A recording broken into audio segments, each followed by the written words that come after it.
മുടി ഷേവ് ചെയ്യാതെ അല്ലെങ്കിൽ ട്രിം ചെയ്യാതെ ഹെയർ ട്രാൻസ്പ്ലാന്റേഷൻ ചെയ്യാനാണ് മിക്ക ആളുകളുടെയും ആഗ്രഹം. മുടി സാധാരണ രീതിയിൽ ട്രാൻസ്പ്ലാന്റ് ചെയ്യുമ്പോൾ ട്രിം ചെയ്തിട്ടാണ് ചെയ്യാറ്. അത് എന്തിനാണെന്ന് വെച്ച് കഴിഞ്ഞാൽ മുടി ട്രിം ചെയ്യുമ്പോൾ നമുക്ക് കൂടുതൽ ഗ്യാപ്പുകൾ വിസിബിൾ ആവും. ആ ഗ്യാപ്പുകളെല്ലാം നമുക്കത് കറക്റ്റായിട്ട് ഫില്ല് ചെയ്യാൻ പറ്റും.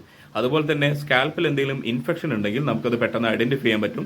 അതിന്റെ ട്രീറ്റ്മെന്റ് എടുക്കാനും പറ്റും. എന്നാൽ ഇപ്പോൾ പല ആളുകളും മുടി ഷേവ് ചെയ്യാതെ അല്ലെങ്കിൽ ട്രിം ചെയ്യാതെ ചെയ്യാറുണ്ട്.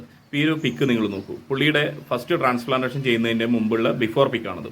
ഇത് പുള്ളി ഫസ്റ്റ് ട്രാൻസ്പ്ലാന്റ് ചെയ്ത ഉടനെയുള്ള പിക്കാണ്. ഇനി ഈ കാണുന്ന ഫോട്ടോ ആണ് പുള്ളിക്ക് ഫസ്റ്റ് ട്രാൻസ്പ്ലാന്റേഷൻ ചെയ്ത കിട്ടിയ റിസൾട്ട്. അതായത് പുള്ളി ഫ്രണ്ടിലാണ് പുള്ളി ട്രാൻസ്പ്ലാന്റ് ചെയ്തിട്ടുള്ളത്. ഇനി ഈ ഒരു പിക്ക് പുള്ളി സെക്കൻഡ് സിറ്റിംഗ് ചെയ്തതാണ്. ഈ സെക്കൻഡ് സിറ്റിംഗ് ചെയ്തപ്പോൾ നിങ്ങൾ ശ്രദ്ധിച്ചിട്ടുണ്ടാവും, ഫ്രണ്ടിൽ മുടിയൊന്നും ഷേവ് ചെയ്തിട്ടില്ല അല്ലെങ്കിൽ ട്രിം ചെയ്തിട്ടില്ല. ഇത് പുള്ളിക്ക് ഫസ്റ്റ് ട്രാൻസ്പ്ലാന്റേഷൻ ചെയ്തതിൽ കിട്ടിയ റിസൾട്ടാണ്. ആ കിട്ടിയ റിസൾട്ട് ട്രിം ചെയ്യാതെ അല്ലെങ്കിൽ ഷേവ് ചെയ്യാതെയാണ് പുള്ളിക്ക് സെക്കൻഡ് സെറ്റിംഗ് ബാക്കിയുള്ള ക്രൗൺ ഏരിയയിൽ പുള്ളി ട്രാൻസ്പ്ലാന്റ് ചെയ്തിട്ടുള്ളത്. അപ്പോൾ ഇങ്ങനെ ട്രിം ചെയ്യാതെയും ഷേവ് ചെയ്യാതെയും നമുക്ക് ട്രാൻസ്പ്ലാന്റ് ചെയ്യാം.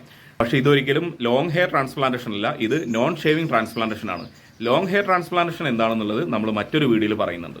അപ്പോൾ ഇതുപോലുള്ള കൂടുതൽ ഇൻഫർമേഷൻസ് അറിയാൻ വേണ്ടി നമ്മുടെ ചാനൽ ഒന്ന് ഫോളോ ചെയ്യാം.